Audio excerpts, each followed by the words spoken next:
Hello students, तो आप सभी का बहुत बहुत स्वागत है हमारे इस चैनल में। आज की वीडियो में हम कवर करने वाले हैं क्लास 8 का chapter number 13, that is chemical change and chemical bond. तो चलिए आज के कुछ इंपॉर्टेंट टॉपिक्स कवर करते हैं। सो स्टूडेंट्स, आज के इस वीडियो में हम कवर करने वाले हैं mainly 3 topic. First topic is what is a chemical change. एक केमिकल चेंज आपका होता क्या है। Second topic will be examples of some chemical changes and third topic will be chemical changes and word equation. So चलिए आज के topic की तरफ बढ़ते हैं। सो स्टूडेंट्स, आप सब देख सकते हैं पहला टॉपिक आज का हमारे सामने आ चुका है, what is a chemical change. तो देखिए स्टूडेंट्स, केमिकल चेंज आपका वो चेंज होता है जब कुछ पार्टिकल्स या फिर आप कह सकते हैं डिफरेंट सब्सटेंस मिलके एक नया सब्सटेंस बनाते हैं। ठीक है स्टूडेंट्स, जैसा कि आपको एक नॉर्मल लाइफ का एग्जांपल देता हूं मैं। तो देखिए आपके घर में बनने वाली किचन में बहुत सारी ऐसी चीजें हैं जिससे आपको केमिकल चेंज के बारे में पता चल सकता है। ठीक है, जैसे कि एग्जांपल ले लेते हैं एक केक का। केक को बनाने के लिए किन किन चीज़ों की ज़रूरत पड़ती है, आपके फ्लावर की, शुगर की, उसके बाद आपका बेकिंग सोडा हो गया, बेकिंग पाउडर हो गया, और उसको सबको हीट करने के बाद आपको एक केक मिल जाता है। ठीक है, सो बेसिकली है क्या, आपका जो मेन ओरिजिनल सब्सटेंस होगा वो चेंज हो जाएगा न्यू सब्सटेंस में। जैसा कि अभी मैंने आपको एग्जांपल बताया कि देखिए यहाँ पे क्या होता है कि कोई भी, ठीक है, एक एप्पल है जैसे आपका, तो एक एप्पल को आप जब कट करके अगर नॉर्मल कुछ देर के लिए रख दोगे, देखिए जब कट करेंगे तो आपका ऐसा कुछ वाइट पोर्शन एकदम दिखेगा।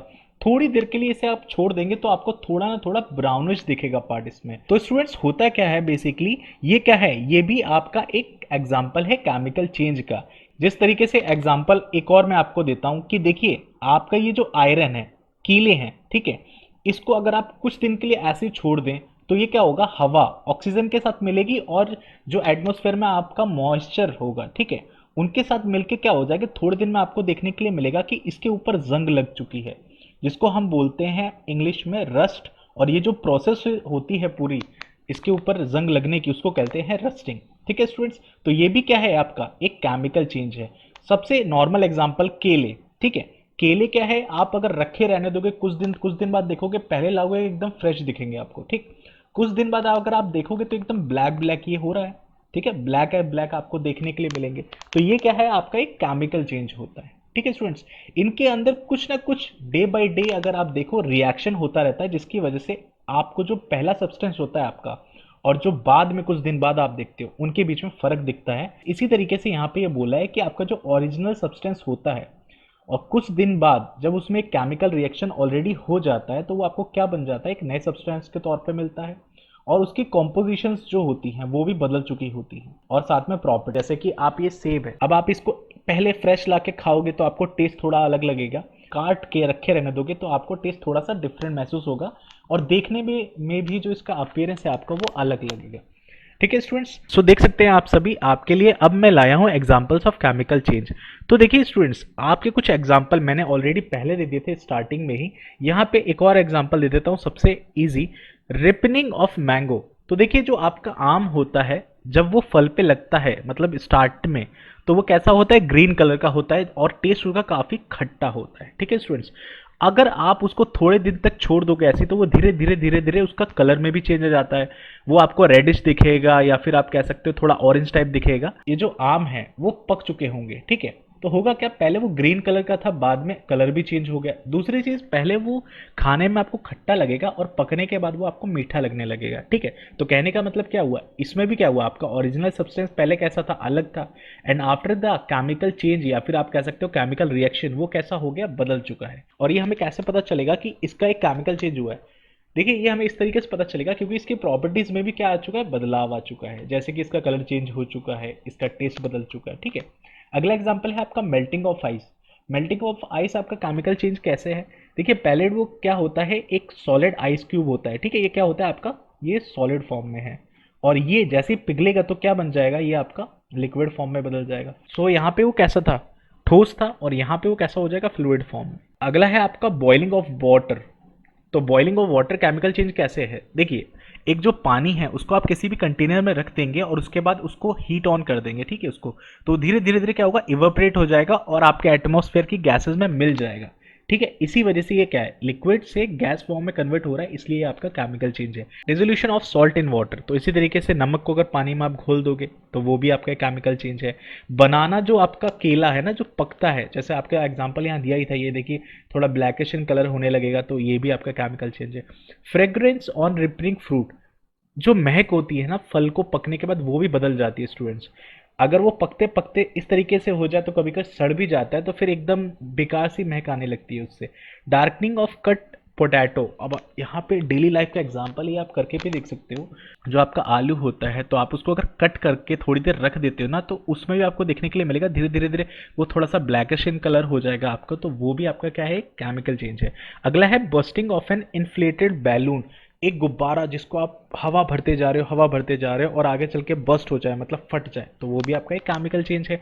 The sound of a bursting fire crackers, जो दिवाली आने वाली है जैसे कि स्टूडेंट्स, तो दिवाली में आपके जितने भी क्रैकर्स, पटाखे आप सब फोड़ेंगे या फूटते हुए देखेंगे, तो वो भी आपका केमिकल चेंज है। लास्ट आपका एग्जांपल है यहाँ पे, अब आपके घरों में जो खाना होता है, अगर आप उसको ज़्यादा देर तक रख देते हो, जितना नहीं रखना चाहिए, बट यहाँ पे अगर आप खाना बहुत दिन तक अपने घर में रख देते हैं और काफ़ी वो सड़ जाता है, तो उसको हम ज़्यादातर घरों में कैसे पहचानते हैं, उसकी स्मेल से पहचानते हैं। अगर वो उससे हमें एक तरीके से बेकार सी स्मेल आने लगती है, तो हम पहचान जाते हैं कि ये ख़राब हो चुका है, उसको फेंक देते हैं। क्यों? क्योंकि उसमें भी क्या हुआ होता है, आपका एक केमिकल चेंज हुआ होता है। ठीक है स्टूडेंट्स, तो चलिए अब अपने आज के आखिरी टॉपिक के बारे में पढ़ते हैं, जो कि है हमारा word equation of chemical equation. So friends, आज का आखिरी टॉपिक आ चुका है हमारे सामने, that is chemical change and word equation. Chemical change के बारे में बहुत ही अच्छे से हम ऑलरेडी समझ चुके हैं और पढ़ चुके हैं, बट ये केमिकल चेंज वर्ड इक्वेशन के साथ मिलके कैसे रिएक्शन हमें यहाँ पे शो करता है, ये समझेंगे। जैसा कि हमने अपनी अभी थोड़ी देर पहले कवर किया है कि केमिकल जो चेंज होता है, तो पहले सब्सटेंस, ओरिजिनल सब्सटेंस आपका कुछ और होता है, उसके बाद आफ्टर द केमिकल रिएक्शन वो आपका न्यू सब्सटेंस के रूप में आपको मिलता है with different properties and different chemical composition. ठीक है स्टूडेंट्स, तो ये क्या है, आपका केमिकल इक्वेशन बनती है। केमिकल चेंज जिसको हम दिखाना चाहते हैं with the help of a chemical equation, तो वो आपकी कुछ इस तरीके से होती है स्टूडेंट्स, जिसमें जो आपका लेफ्ट साइड होती है उसको हम किस नाम से जानते हैं, उसको हम रिएक्टेंट्स के नाम से जानते हैं स्टूडेंट्स, रिएक्टेंट्स के नाम से जानते हैं। और ये जो राइट साइड है उसको हम प्रोडक्ट्स के नाम से जानते हैं। तो देखिए, आपकी एक केमिकल इक्वेशन तभी लिखी जा सकती है जब उनके बीच में एक केमिकल चेंज आपको देखने के लिए मिला हो और साथ में उनकी केमिकल कॉम्पोजिशन के बारे में भी आपको पता हो। सो देखिए स्टूडेंट्स, यहाँ पे जो एग्जांपल हमने लिया है, यहाँ पे जो ये बेकिंग सोडा है ना, ये है आपका सोडियम बाइकार्बोनेट। ठीक है स्टूडेंट्स, क्या है आपका, बेकिंग सोडा है ये आपका, बेकिंग सोडा। और ये जो आपका सिट्रिक एसिड है, तो यहाँ पे हम ले सकते हैं कि ये लेमन है आपका। सो लेमन और बेकिंग सोडा ये आपस में जब मिलेंगे तो आपको क्या देंगे, carbon dioxide plus sodium citrate. तो होता क्या है, देखिए ये जो आपका लेमन है जिसके अंदर आपका सिट्रिक एसिड पाया जाता है, वो होता है एसिड इन नेचर। ये आपका जो सोडियम बाइकार्बोनेट है जिसको आप बेकिंग सोडा नाम से जानते हैं, ये आपका क्या है, बेस है स्टूडेंट्स। तो आपने इस चैप्टर में अगर पहले पढ़ा होगा कि जब भी एसिड और बेस आपस में मिलते हैं तो हमेशा आपको क्या देते हैं, वो आपको देते हैं सॉल्ट प्लस वाटर। याद रखिए स्टूडेंट्स, ये मिलता है whenever we react acid plus base that gives salt plus water. तो इसी की इक्वेशन यहाँ पे दे रखी है कि जब भी एक एसिड और बेस मिलता है, जैसा कि लेमन आपका एसिड है, बेकिंग सोडा आपका यहाँ पे सोडियम बाइकार्बोनेट एक बेस है जिसको एल्कली नाम से भी जानते हैं, तो ये हमको देगा क्या, ये देगा सॉल्ट प्लस वाटर। ठीक है स्टूडेंट्स, जैसे कि यहाँ पे आप देख सकते हो कार्बन डाइऑक्साइड मिल गया आपको और आपका सोडियम सिट्रेट मिल गया। सो आई होप स्टूडेंट्स आज के वीडियो के सारे कॉन्सेप्ट्स आपको बहुत अच्छे से समझ में आ चुके होंगे। सो इसी तरीके से एक और इम्पॉर्टेंट टॉपिक मैं कवर करूंगा अपनी अपकमिंग वीडियोस में। So till then take care, have a nice day.